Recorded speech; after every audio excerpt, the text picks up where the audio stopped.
हरे कृष्ण। सकल गौर भक्तबिंदेर श्रीचरणे प्रणाम। आज आमादेर श्री गौर कथार 49 पर्व। गत पर्वगुलिते आमरा सकले आस्वादन करेछिलाम महाप्रभुर विद्याবিলাস लीला, महाप्रभुर अध्यापक लीला। मुकुंद सञ्जयेर चंडीमंडपे महाप्रभु टोल स्थापना करे सेखाने विद्यादान करछेन।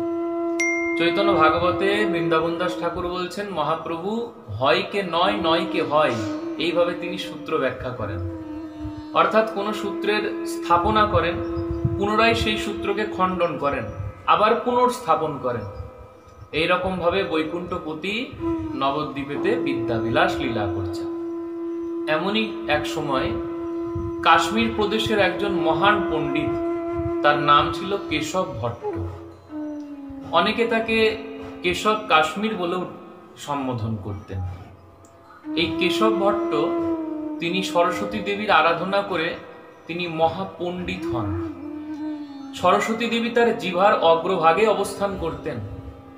আর এমন সুপ্রসিদ্ধ পণ্ডিত হন যে সরস্বতী দেবী তিনি তাকে বরদান করেন যে তিনি দিক বিজয় করতে পারবেন।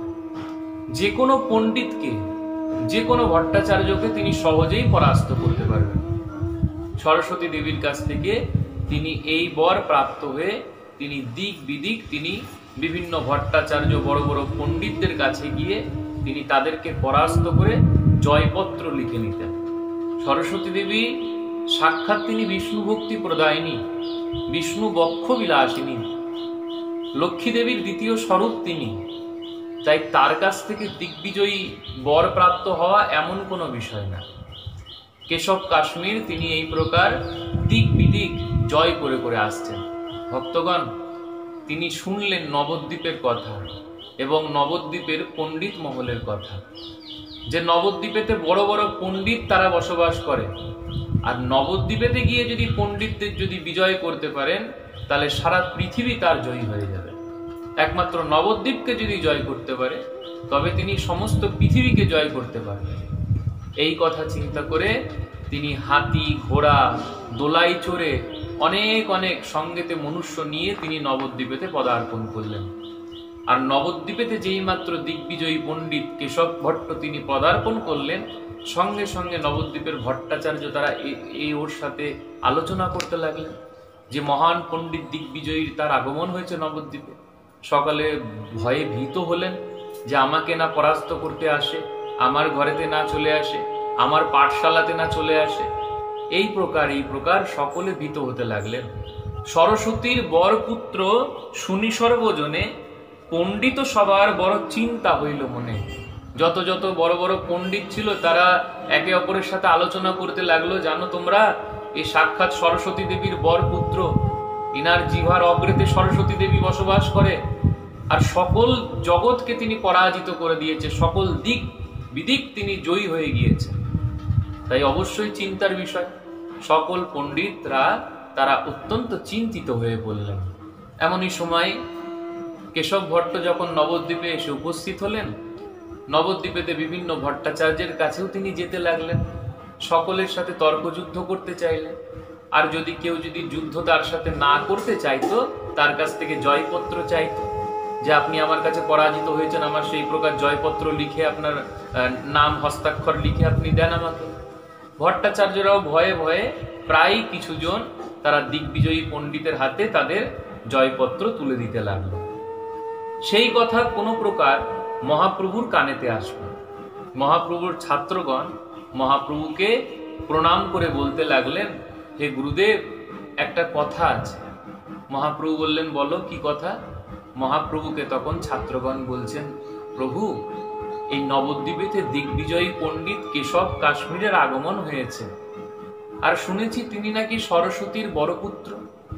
সরস্বতী দেবী তাকে বর প্রদান করেছেন যে তিনি সকলের কাছে তিনি জয়ী হবেন, সকলকে তিনি পরাজিত করবেন। মহাপ্রভু শুনে বললেন, আচ্ছা তাহলে নিশ্চয়ই তার অনেক অহংকার জন্মেছে। ছাত্ররা বলল, হ্যাঁ প্রভু, প্রচুর অহংকার আছে। জ্যেষ্ঠ জ্যেষ্ঠ গুরুজন ভট্টাচার্যের কাছে যাচ্ছে আর তাদের কাছে গিয়ে জয়পত্র নিয়ে আসছে। তখন মহাপ্রভু ছাত্রদেরকে সুন্দর কথা বললেন, শুনো ভাই সব, এই কহিতত্ত্ব কথা অহংকার না শয়েন ঈশ্বর সর্বদা। শোনো ভাই, একটা কথা বলি তোমাদের কাছে, প্রভু সব কিছু সহ্য করতে পারেন, ভগবান পরমেশ্বর তিনি সব কিছু সহ্য করতে পারেন, কিন্তু অহংকার কদাপি সহ্য করেন না। যার কাছে যে প্রকার গুণ থাকে, কারোর কাছে হয়তো অনেক জ্ঞান থাকে, কারোর কাছে হয়তো অনেক বল থাকে, কারোর কাছে হয়তো অনেক যশ থাকে, কারোর কাছে অনেক অর্থ থাকে, যার কাছে যা থাকে সে সেই গুণেতে মত্ত হয়ে সে অহংকার করে ফেলে সেই বস্তুর প্রতি, এই নশ্বর বস্তুর প্রতি অহংকার করে ফেলে। যে বস্তু তার শরীরের সাথে সাথে সেটা চলে যাবে, থাকবে না, তার শরীর শেষ, সেই বস্তুও তার শেষ, সেই জ্ঞান শেষ, সেই বুদ্ধি শেষ, সেই সব কিছু শেষ। তা ভাই তোমাদের এক কথা বলি, শোনো, এই কেশব ভট্ট তো ইদানিং এসেছে, এ তো এই দিগ্বিজয়, এর থেকে বড় বড় কত দিগ্বিজয়ী পণ্ডিত ছিল। তোমরা কি হই হয়ে রাজার কথা শোনোনি? নরকাসুরের কথা শোনোনি? বেন রাজার কথা শোনোনি? অঙ্গের পুত্র বেন, বানাসুরের কথা শোনোনি? বলি মহারাজের পুত্র বানাসুর, রাবণের কথা শোনোনি? সে তো কত বড় বড় তারা দিগ্বিজয়ী ছিল, কত শাস্ত্র জ্ঞান ছিল তাদের, কত বল ছিল তাদের, কিন্তু অহংকারের দ্বারা তাদের সর্বস্ব ক্ষয় হয়ে গিয়েছিল। অহংকার কখনো সহ্য করেন না ভগবান। সেই হই হয় নরকাসুর, বেন, বানাসুর, রাবণ, তাদের অহংকার, তাদের দর্পও যাতে ভগবান তিনি সহ্য করতে পারেননি। আমার বিশ্বাস এই দিগ্বিজয়ী পণ্ডিত, এই কেশব ভট্টের অহংকার দর্পকেও ভগবান তিনি সহ্য করবেন না। এতে তাহার যত বিদ্যা অহংকার, দেখিবে এথাই সব হইবে সংহার। ছাত্রগণ, তোমরা এখানেই দেখতে পারবে, তোমরা সকলে দেখতে পারবে এর যত বিদ্যা অহংকার আছে না, এই সব কিছু আমি সংহার করব। মহাপ্রভু এই কথা ছাত্রদের সম্মুখেতে বর্ণনা করলেন। ছাত্ররাও কিছুটা শান্ত হলেন, আনন্দিত হলেন। তো ভক্তগণ, মহাপ্রভু তিনি বিচার করলেন যে এই দিগ্বিজয়ী পণ্ডিতকে পরাস্ত তো করবই, কিন্তু যদি সকলের সম্মুখে যদি পরাস্ত করে দিই তো এর মান প্রতিষ্ঠা তো প্রথম কথা নষ্ট হবে। তাছাড়া অপরে এসে কি করবে, এর ধন সম্পত্তি যা কিছু আছে সব লুটপাট করে আত্মসাৎ করে নেবে। তাই এই ব্রাহ্মণকে অপমানিত করব না, অর্থাৎ সাপও মারবো, লাঠিও ভাঙবে না, এই প্রকার ভাবে একে পরাস্ত করতে হবে। এই প্রকার ভাবে এর এই অহংকার দর্পকে নষ্ট করতে হবে। যখন যখন ভক্তের দর্প হয় ভগবান তখন তখন দর্প নষ্ট করে। ইন্দ্রদেবের দর্প হলো যে তিনি সর্বেশ্বরেশ্বর। ভগবান 7 দিন ধরে গিরি গোবর্ধন ধারণ করে দেখিয়ে দিলেন ইন্দ্র বাপেরও বাপ হয়। সাক্ষাৎ নারদ মুনি অহংকার করে ফেললেন যে তিনি কামকে জয় করেছেন। ভগবান তিনি নারদ মুনিরও সেই দর্প চূর্ণ করলেন। যখন যখন ভক্তগণের দর্প হয়, অহংকার হয়, ভগবান সর্বসময় সেই দর্প অহংকারকে চূর্ণ বিচূর্ণ করে দেয়। হৃদয়েতে সব কিছুর জায়গা দেওয়া যায়, কিন্তু কখনো অহংকার রূপী চণ্ডালিনীর স্থান দিতে নেই ভক্তগণ। যে কোনো বিষয়ে, শুধু যে বৈষ্ণব হতে গেলেই এই কার্য করতে হবে এমন না। জগতে যে কোনো স্থানে আপনি থাকেন, অহংকার আপনার বিনাশের মূল হবে। অহংকার কখনো না। যা কিছু পেয়েছি গোবিন্দের কৃপায় পেয়েছি, সুন্দর রূপ পেয়েছি, সুন্দর গুণ পেয়েছি, অনেক অর্থ পেয়েছি, অনেক মনুষ্যের সম্মান পেয়েছি, অনেক মান মর্যাদা পেয়েছি, যা কিছু পেয়েছি সবকিছু একমাত্র প্রভু আপনার কৃপায় পেয়েছি। প্রভু নিজের যোগ্যতায় কিছু পাইনি। আর যা কিছু হারিয়েছি সেটা আমার দোষে হারিয়েছি, এই প্রকার বুদ্ধি রাখতে হবে। যা কিছু পেয়েছি গোবিন্দ শুধু আপনার কৃপায় পেয়েছি, আর যা কিছু হারিয়েছি আপনি তো দিয়েছিলেন, কিন্তু নিজের যোগ্যতায় সেটিকে ধারণ করে রাখতে পারিনি, তাই সেটি হারিয়ে ফেলে দিয়েছি প্রভু। এই প্রকার বিচার আসলে, এই প্রকার বুদ্ধি আসলে জীবের হৃদয়ে এই অহংকার রূপী চণ্ডালিনীর কখনো বসবাস হয় না।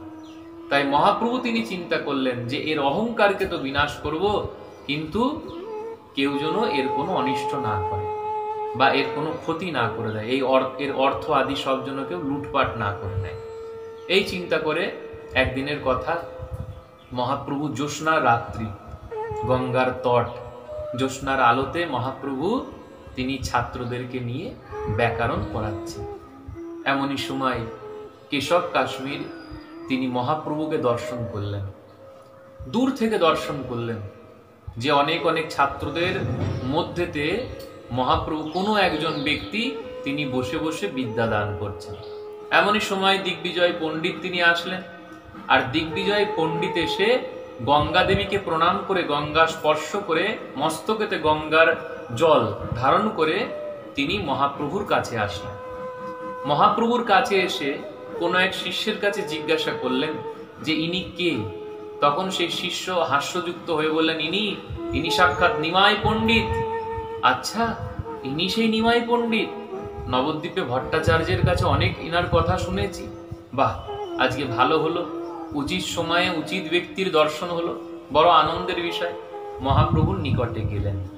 মহাপ্রভুর নিকটে আসতেই মহাপ্রভু দণ্ডায়মান হয়ে তাহাকে স্বাগত জানালেন।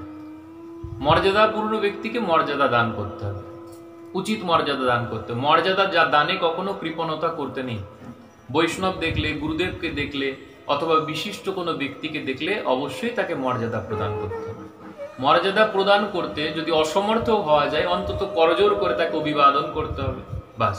কিন্তু মর্যাদা না প্রদান করলে পরে নিজের হানি হয়, নিজের চরিত্র নষ্ট হয়, যদি মর্যাদাবান পুরুষকে যদি মর্যাদা না প্রদান করা। তাই মহাপ্রভু দিগ্বিজয় পণ্ডিতের সম্মুখেতে উঠে দাঁড়ালেন, উঠে দাঁড়িয়ে তাকে স্বাগতম করলেন। ঈষৎ হেসে মহাপ্রভু আদর করে তাকে আসন দিলেন, গঙ্গা তটে তাকে উপবেশন করতে বললেন। মহাপ্রভুর সম্মুখে কেশব কাশ্মীর তিনি বসলেন। ভক্তগণ, যদিও বা তার হৃদয়ে তো প্রচুর জ্ঞান ছিল, প্রচুর জ্ঞানের ভান্ডার ছিল, কিন্তু সাক্ষাৎ ভগবানের সম্মুখে বসেছে না, তাই মনে মনে একটু সম্ভ্রম হলো। কেশব ভট্ট একটু ভয়ও পেল মহাপ্রভুর সম্মুখে বসে। বসাইলা তারে প্রভু আদর করিয়া, দিগ্বিজয়ী কহে মনে অবজ্ঞা করিয়া। মহাপ্রভু সুন্দর আসন দিয়ে তাকে বসালেও দিগ্বিজয়ী পণ্ডিত কিছুটা অবজ্ঞার ছলেতে মহাপ্রভুকে বলতে লাগলেন, নিমাই পণ্ডিত, তোমার কথা খুব শুনেছি, থাক বাবা, আর বেশি পরিচয় দিতে হবে না।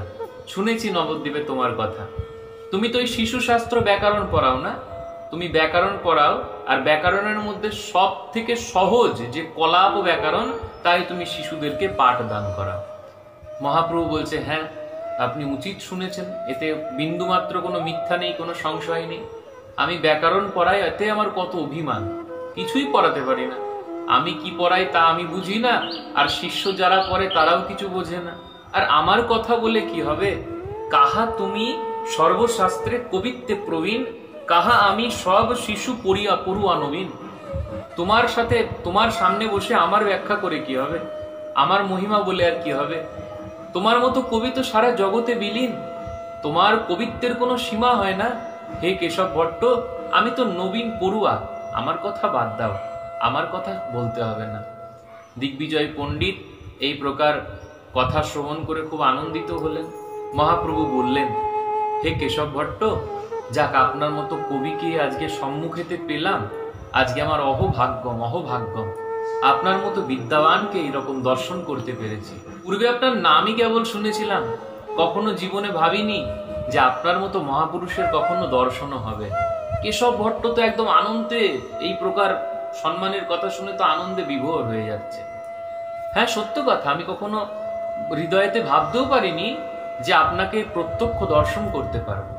তাই আপনার যথেব আজকে দর্শন করলাম, তাই আপনার চরণে একটা নিবেদন, যথেব আমরা গঙ্গার তটে বসে আছি, একটু গঙ্গার মহিমা কিছু বলেন। যেই মাত্র মহাপ্রভু কেশব ভট্টকে এই প্রকার বলেছেন গঙ্গার মহিমা বর্ণনা করতে, তৎক্ষণাৎ কেশব ভট্ট তিনি 100 শ্লোক ঝড়ের মতো বলে দিয়েছে, ঝড়ের মতো। ছাত্রগণ শুনে তো অবাক হয়ে গিয়েছে। ছাত্রগণ ভাবছে, মহাপণ্ডিত, ওরে বাবা, এর সম্মুখে বসে থাকাই তো ভয়ের ব্যাপার। মহাপ্রভু তখন কেশব ভট্টকে বললেন, মহাশয়, আপনি তো সুন্দর শত শ্লোক পড়লেন, এবার একটা শ্লোকের ব্যাখ্যা করেন। কেশব ভট্ট জিজ্ঞাসা করলেন, আপনি কোন শ্লোকের ব্যাখ্যা শুনতে চান? তখন মহাপ্রভু সেই শ্লোক পড়লেন। শোনেন সেই শ্লোক। মহত্তম গঙ্গায়া সততম ইদমাভাতি নিতরাম, যদেশা শ্রী বিষ্ণুশ্চরণ কামলোৎপত্তি সুভগা।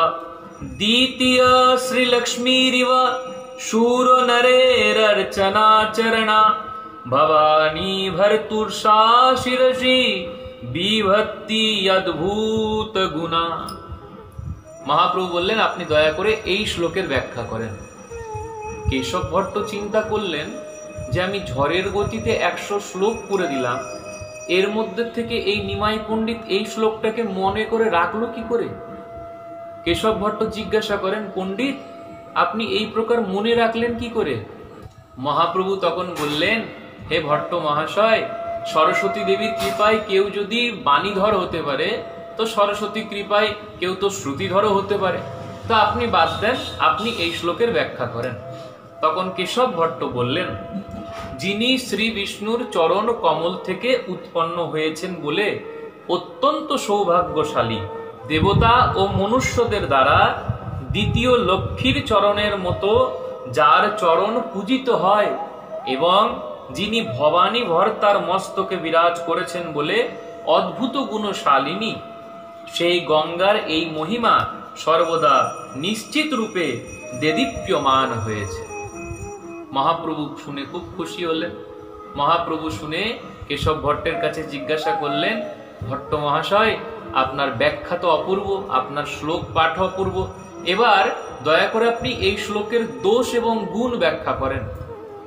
যেই শুনলো দোষ আর গুণ, তখন সেই কেশব ভট্ট বলল, আরে এই দোষ গুণ তুমি কি করে জানবে? তুমি তো কলাপ ব্যাকরণ পড়াও, তুমি তো শিশু শাস্ত্র পড়াও, এ তো শিশুদের শাস্ত্র। দোষ গুণ যদি বুঝতে হয় তাহলে তো অলংকার শাস্ত্র পড়তে হয়। আমার তো মনে হয় না তুমি অলংকার শাস্ত্র পড়েছো, তুমি কি প্রকারে বুঝবে এর দোষ গুণ? আর আমি যা বলেছি এতে কোনো দোষ থাকতে পারে না, এতে তো শুধু গুণ আর গুণ থাকে। মহাপ্রভু বলছে, না না না, এতে দোষ আছে, আপনি সেই দোষের একটু বর্ণনা করেন। কবি কহে, কহ দেখি কোন গুণ দোষ। দিগ্বিজয় পণ্ডিত বলছেন, তুমি বলো তো দেখি এই শ্লোকেতে কি দোষ আছে আর কি গুণ আছে। প্রভু কহেন, কহি শুনো না করি রোষ। আমি বলবো, কিন্তু মহাশয় আপনি যেন ক্রোধ করবেন না। কেশব ভট্টের সম্মুখে মহাপ্রভু তখন এই মহত্তম গঙ্গায়া এই শ্লোকের দোষ বর্ণনা করতে লাগলেন। মহাপ্রভু বললেন, পঞ্চদোষ এই শ্লোকে পঞ্চ অলঙ্কার। আপনার এই শ্লোকেতে 5টি দোষ আছে আর 5টি অলঙ্কারের 5টি গুণ আছে। কেশব ভট্ট বললেন, দোষ? কোন দোষ আছে? বর্ণনা করো, কি দোষ আছে, ব্যাখ্যা করো। তখন মহাপ্রভু বললেন, অবিমৃষ্ট বিধিয়াংশ 2 ঠাই চিহ্ন। আপনার এই শ্লোকেতে 2টি অবিমৃষ্ট বিধিয়াংশ দোষ আছে, আর বিরুদ্ধমতি ভগ্নক্রম পুনরাত্ম দোষ 3। 2টো অবিমৃষ্ট বিধিয়াংশ দোষ, আরেকটি 3 নম্বর হচ্ছে বিরুদ্ধমতি দোষ। চতুর্থ, আপনার এই শ্লোকেতে ভগ্নক্রম ঘটেছে, ভগ্নক্রম দোষ হয়েছে। আর পঞ্চম, পুনরাত্ম দোষ ঘটে গিয়েছে। মহাশয় আপনার শ্লোকেতে এই 5টা দোষ আছে। ভট্ট বললেন, কি প্রকারে 5টা দোষ? কোথায় আমার দোষ আছে? এখানে তো শুধু গুণ আর গুণ, শুধু অলঙ্কারের গুণ, অনুপ্রাসের গুণ আছে, কি প্রকার বলছো দোষ আছে? মহাপ্রভু বলছেন, শোনেন তাহলে। আপনি বললেন মহত্তম গঙ্গায়াম ইদম, আপনি প্রথমে অনুবাদ না দিয়ে প্রথমে বিধেয় দিয়ে তারপর অনুবাদের স্থাপন করলেন, কিন্তু শাস্ত্রেতে বলে প্রথমে অনুবাদ তারপরে বিধেয়।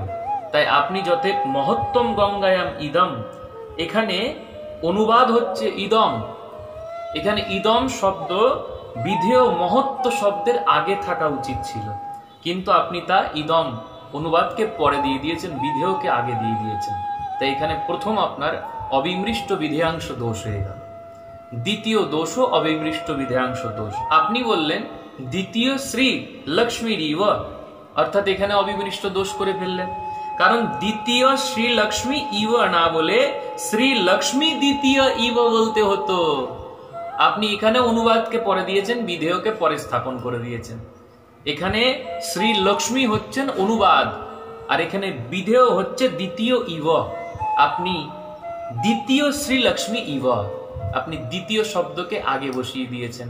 যদি শ্রী লক্ষ্মী দ্বিতীয় ইব দিতেন তাহলে কোনো দোষ ঘটতো না, কিন্তু আপনি দ্বিতীয় শ্রী লক্ষ্মী ইব দিয়েছেন। তাই সেই কারণে এইখানেও এই দ্বিতীয় দোষ অবিমৃষ্ট বিধেয়াংশ দোষ ঘটেছে।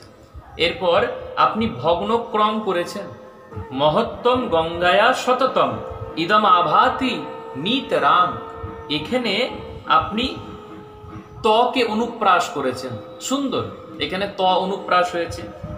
আবার তৃতীয় যে চরণ, দ্বিতীয় শ্রী লক্ষ্মী রিব সুর নরে রর্চনাচরণা, এখানে আপনি র কে অনুপ্রাস করেছেন, অদ্ভুত, অতি সুন্দর। আর চতুর্থ চরণে ভবানী ভর্তুষা শিরসি বিভক্ত অদ্ভুত গুণা, এখানে আপনি ভ কে অনুপ্রাস করেছেন। তাহলে প্রথম চরণে আপনি ত অনুপ্রাস করেছেন, তৃতীয় চরণে আপনি র অনুপ্রাস করেছেন, আর চতুর্থ চরণে আপনি ভ অনুপ্রাস করেছেন। কিন্তু দ্বিতীয় চরণ আপনার কোনো রকম অনুপ্রাস ঘটেনি, তাই দ্বিতীয় চরণে আপনার ভগ্নক্রম দোষ হয়ে গিয়েছে মহাশয়। কেশব ভট্ট তো শুনে চমকে উঠলেন, সত্য কথা বলছে নিমাই পণ্ডিত, এখানে তো অবিমৃষ্ট দোষ, এখানে তো ভগ্নক্রম দোষ, আমি তো এগুলো লক্ষ্য করিনি। মহাপ্রভু বলছে আরো আছে, অপেক্ষা করেন। আপনার চতুর্থ দোষ হয়েছে বিরুদ্ধমতি। বিরুদ্ধমতি মানে শোনেন, চতুর্থ চরণে আপনি বলছেন ভবানী ভর্তুষা শিরসি, অর্থাৎ ভবানীর ভর্তুষা অর্থাৎ মহাদেব, ভবানীর স্বামী, এখানে আপনি বিরুদ্ধমতি দোষ করে দিলেন। কি প্রকার? কারণ হচ্ছে ভবানী বলতে কাকে বোঝানো হয়? ভবানী হচ্ছে দুর্গা, এখানে ভবের যে স্ত্রী তাকে বলা হয় ভবানী। আপনি ভবানীর স্বামী বলেছেন, মানে শিবের পত্নীর স্বামী। মহাশয়, এখানে ভবানী বলতেই তো শিবের স্ত্রীকে বোঝানো হচ্ছে। তাহলে এখানে ভবানী ভর্তু বলতে কি বোঝানো হচ্ছে? শিবের স্ত্রীর অন্য কোনো স্বামী, শিবের স্ত্রীর স্বামী। এটা কি প্রকার কথা? আপনার এখানে বিরুদ্ধমতি দোষ ঘটেছে। একজন ব্যক্তি যদি আপনাকে বলে যে ব্রাহ্মণীর স্বামীকে এই বস্তুটি প্রদান করবেন, তো ব্রাহ্মণী মানে কি? ব্রাহ্মণের স্ত্রী মানে ব্রাহ্মণী।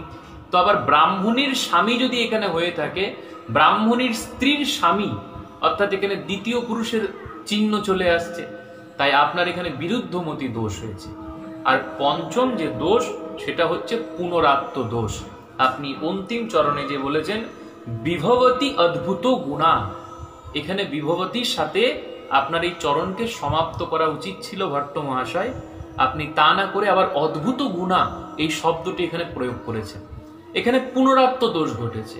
ক্রিয়া, কারক, বিশেষণ প্রভৃতির পরস্পরের সঙ্গে অন্বয়যুক্ত কোনো বাক্য সমাপ্ত হয়ে গেলেও ওই বাক্যের মধ্যে কোনো শব্দের সঙ্গে অন্বয়যুক্ত কোনো পদের পুনরায় যদি প্রয়োগ করা হয়, তবে সেখানে পুনরাত্ম দোষ ঘটে। আপনি এখানে বিভবতী বলেছেন, আবার অদ্ভুত গুণা।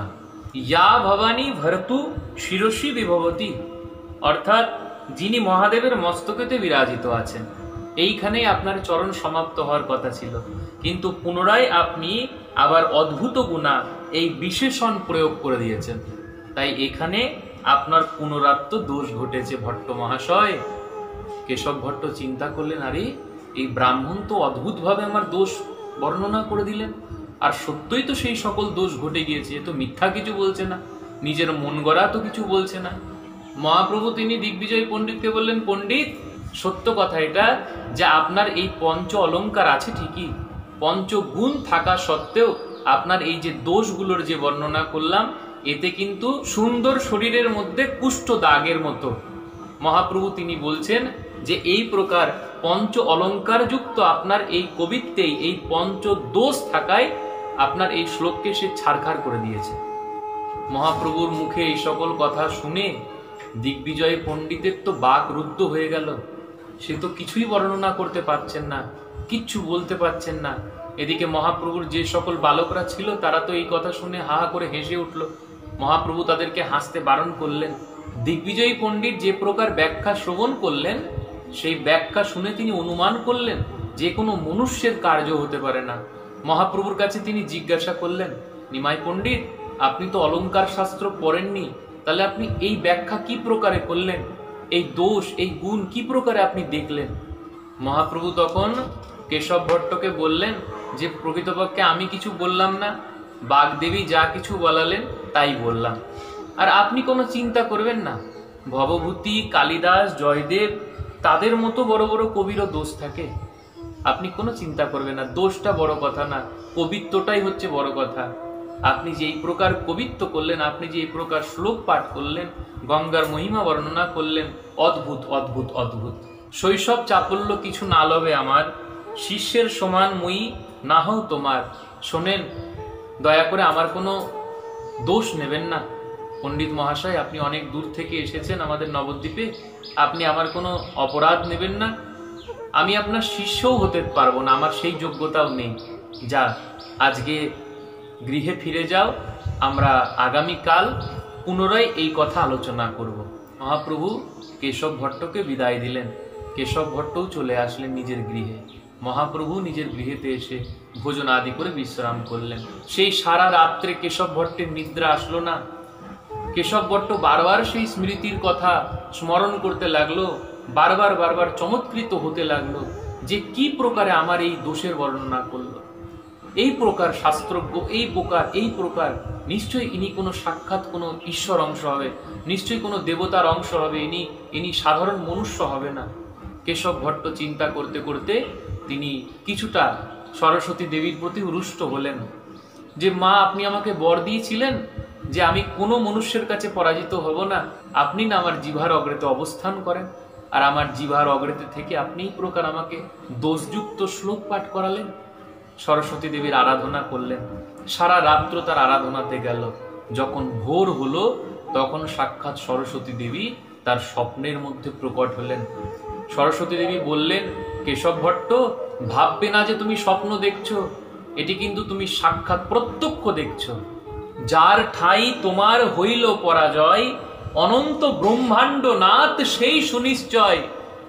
বাছা, যার কাছে তুমি পরাজিত হয়েছ সে কোনো মনুষ্য না, সে সাক্ষাৎ বৈকুণ্ঠনাথ, অখিল ব্রহ্মাণ্ডের নাথ, জগতের নাথ, জগন্নাথ ভগবান। তিনি আরাধ্যের আরাধ্য, তিনি আমারও আরাধ্য, আমারও প্রাণনাথ, আমার প্রভু, তার চরণ কমলে আমার বসবাস। আমি যার পাদ পদ্মে নিরন্তর দাসী, সম্মুখ হইতে আপনারে লজ্জাবাসী। তার চরণ পদ্মকে ধ্যান করে আমি সদা সর্বদা চলি, আর আমার সকল কিছুই তার চরণ কমল। আমি সে বলিয়ে বিপ্র তোমার জিভায়, তাহান সম্মুখে শক্তি না বসে আমায়। আমি তোমার জিভাতে বসবাস করি, অবস্থান করি, সত্য কথা, কিন্তু তার সম্মুখে আমার ভয়েতে আর বাণী স্ফুরিত হয় না। যত কিছু মন্ত্র তুমি জপিলে আমার, দিগ্বিজয়ী পদফল না হয় তাহার। বাছা, তুমি যে সারা জীবন আমার মন্ত্র করে এসেছো, আমাকে যে বশীভূত করেছো, প্রকৃতপক্ষে এই মন্ত্রের ফল এই দিগ্বিজয়ী পদ হতে পারে না। এই মন্ত্রের ফল তো তুমি আজকে লাভ করলা। তুমি কৃষ্ণকে প্রসন্ন করেছো, তুমি কৃষ্ণের সম্মুখেতে অবস্থান করেছো, তুমি কৃষ্ণকে দর্শন করেছো, এই আমার মন্ত্রের ফল। ভক্ত, তুমি যাকে দর্শন করেছো সে কে জানো? সাক্ষাৎ মৎস্যরূপে প্রলয় সাগর থেকে সকল ঋষিমুনিকে সত্যব্রত রাজাকে যিনি বাঁচিয়েছিল, সাক্ষাৎ কূর্মরূপে যিনি পর্বতকে ধারণ করেছিল আর সেই পর্বতেতে সমুদ্র মন্থন হয়েছিল, সাক্ষাৎ বরাহ রূপে যিনি রসাতল থেকে পৃথিবীকে উদ্ধার করেছিল, নৃসিংহ রূপে যিনি প্রহ্লাদকে রক্ষা করেছিল, পরশুরাম রূপে যিনি 21 বার নিষ্ক্ষত্রিয় করেছিল, বলরাম রূপে যিনি হল মুসল ধারণ করেছিলেন, সাক্ষাৎ দ্বাপর যুগে যিনি কৃষ্ণ অবতার গ্রহণ করে জগতের ভার হরণ করে এই ধরিত্রী দেবীকে প্রসন্ন করেছিলেন। শুধু তাই না, ইনি সর্বেশ্বরেশ্বর, ইনি সর্বেশ্বরেশ্বর পুত্র। তাই তোমার উচিত সর্বতভাবে তার চরণেতে সমর্পণ হওয়া। পুত্র, যে কথা তুমি এখন শুনলে এই কথা তুমি কারোর কাছে প্রকাশ করবে না, তাহলে কিন্তু তোমার আয়ু অল্প হয়ে যাবে। এই কথাকে গোপনে রাখবে। এই বলে সরস্বতী দেবী তিনি অন্তর্ধান হয়ে গেলেন। সঙ্গে সঙ্গে নিদ্রা ভঙ্গ হলো। আর যেই অবস্থায় ছিল ভোরবেলা, তখন সেই অবস্থাতেই মহাপ্রভুর গৃহের দিকে ছুটে গিয়ে মহাপ্রভুর চরণেতে পড়ে গেলেন সেই দিগ্বিজয়ী ফল। হে প্রভু, হে প্রভু, আপনি আমাকে ক্ষমা করে দেন প্রভু, আপনার তত্ত্ব আমি বুঝতে পারি। আমি অধম কি করে বুঝবো প্রভু? আপনি যদি না বোঝান তাহলে কি প্রকারে বুঝবো প্রভু? আপনি আমার সাথে ছল করেছেন, সকলের সাথে আপনি ছল করেন, আমার সাথে প্রভু আপনার প্রকৃত স্বরূপ আমাকে চিনালেন না। আপনি ভাবলেন আমি চিনব? আমার কি সেই যোগ্যতা আছে? আমার কি সেই দৃষ্টি আছে প্রভু? আমার তো সেই চোখ নেই যে আমি আপনার সেই স্বরূপকে চিনতে পারবো। মহাপ্রভুর চরণে পড়ে পড়ে সেই ব্রাহ্মণ তিনি মিনতি করতে লাগলেন, দৈব ভাগ্যে পাইলাম তোমা দর্শন, এবে কৃপা দৃষ্টে মোর করহ মোচন। আমার এই ভববন্ধন নাশ করে দেন, আমার সর্ব দুঃখকে মোচন করে দেন প্রভু। এবার আমি সকল প্রকার আশ্রয় পরিত্যাগ করে আমি একমাত্র আপনার চরণ কমলের আশ্রয় করতে চাই। হে প্রভু, আমাকে বঞ্চনা করবেন না, এই কেশবকে ফিরিয়ে দেবেন না প্রভু, আপনি আমাকে গ্রহণ করুন। হে নাথ, হে নাথ, আমি আর অনাথ থাকবো না, আপনি সরস্বতীর নাথ, আপনি আমার ইষ্ট দেবীর নাথ, আমি আপনার চরণে সমর্পণ হচ্ছি, আপনি আমাকে গ্রহণ করুন। হে নাথ, আমাকে অনাথ থেকে সনাথ করুন, আমাকে সনাথ করুন নাথ। মহাপ্রভু হাসতে হাসতে বলছেন, আরে দিগ্বিজয়ী পণ্ডিত, তুমি এই প্রকার কার্য করছো, এত বড় পণ্ডিত তুমি, এই লোকে যদি দেখে তাহলে কি বলবে? দিগ্বিজয় পণ্ডিত, না প্রভু না, আর বঞ্চনা না, আর বঞ্চনা না, আর কোনো উপহাস না প্রভু, এবার আপনাকে আমায় গ্রহণ করতে হবে, এবার এই পতিতকে গ্রহণ করতে হবে। হে পতিত পাবন, এবার এই পতিতকে এবার আপনাকে গ্রহণ করতে হবে, এবার আমাকে সনাথ করুন প্রভু, আমাকে আর আপনি অনাথ রেখেন না। এই বলে মহাপ্রভু শেষমেশ দিগ্বিজয় পণ্ডিতকে কৃপা করলেন। মহাপ্রভু দিগ্বিজয় পণ্ডিতকে আলিঙ্গন করলেন। দিগ্বিজয় পণ্ডিতকে মহাপ্রভু খুব সুন্দর উপদেশ করলেন। দিগ্বিজয়ী করিব বিদ্যার কার্য নহে, ঈশ্বরের ভজিলে সেই বিদ্যা সত্য কহে।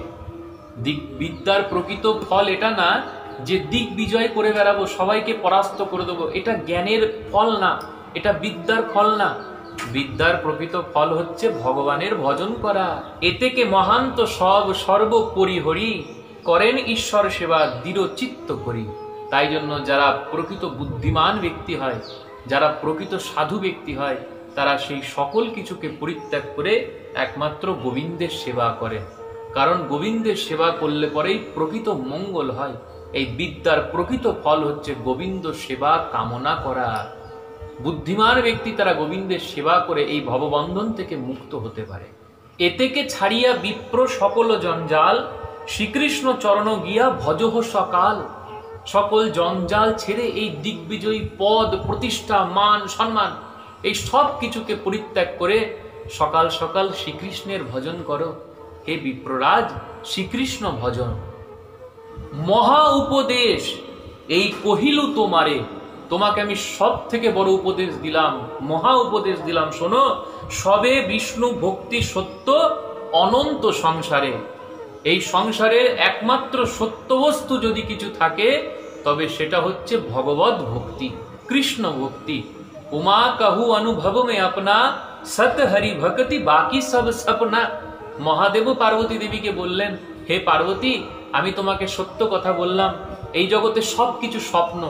এই যে বাড়ি গাড়ি, টাকা পয়সা, যশ মান প্রতিষ্ঠা, সব স্বপ্ন। স্বপ্ন আমরা দেখি, তখন ভাবি হায় হায় আমি এখানে, আমি এত ঘন জঙ্গল দিয়ে দৌড়াচ্ছি, আমাকে বাঘে তাড়া করেছে। স্বপ্ন যখন ভেঙে যায় তখন দেখি না না, এসব তো মিথ্যা ছিল। তাই এই শরীরটা থেকেও যখন প্রাণ বেরিয়ে যাবে, দেখবে তুমি সব মিথ্যা, সব স্বপ্নের মতো ভেঙে যাবে। দেখবে স্ত্রী, পুত্র, পরিবার, বাড়ি গাড়ি কিছুই তোমার না, সবকিছু অনিত্য, কিন্তু কৃষ্ণ ভজনটা নিত্য। তাই হে বিপ্ররাজ, তুমি সবকিছু পরিত্যাগ করে তুমি কৃষ্ণ ভজন করো। মহাপ্রভু এই উপদেশ সেই দিগ্বিজয়ী পণ্ডিতকে প্রদান করলেন। দিগ্বিজয়ী পণ্ডিত মহাপ্রভু সেই উপদেশ মেনে নিলেন। মহাপ্রভুকে বারবার প্রণাম করতে লাগলেন, পরিক্রমা করতে লাগলেন, পূজা করতে লাগলেন, স্তব স্তুতি করতে লাগলেন। মহাপ্রভুর এই উপদেশ পেয়ে কোথায় সেই দিগ্বিজয়ী পণ্ডিতের সেই দাম্ভিকতা গেল? কোথায় সেই অহংকার গেল? কোথায় সেই দর্প গেল? ভক্তগণ, তার সকল অহংকার, গর্ব, দর্প সব চূর্ণ হয়ে গেল। সে নম্র হলো এবং সে নিরন্তর কৃষ্ণ নাম করতে লাগলো, ভগবানের সেবা করতে লাগলো। পরমেষ্ঠী গুরুদেব শিল ভক্তি সিদ্ধান্ত সরস্বতী ঠাকুর প্রভুপাদ বলছেন, দিগ্বিজয়ী পণ্ডিত তিনি সেই সকল কিছু পরিত্যাগ করে তিনি ক্রমদীপিকা নামক একটি স্মৃতি গ্রন্থ রচনা করলেন, যেখানে রাধা গোবিন্দের যুগল সেবা, যুগল ভজন সুন্দরভাবে তিনি রচনা করলেন। ভক্তগণ, এই হলেন মহাপ্রভুর কৃপা।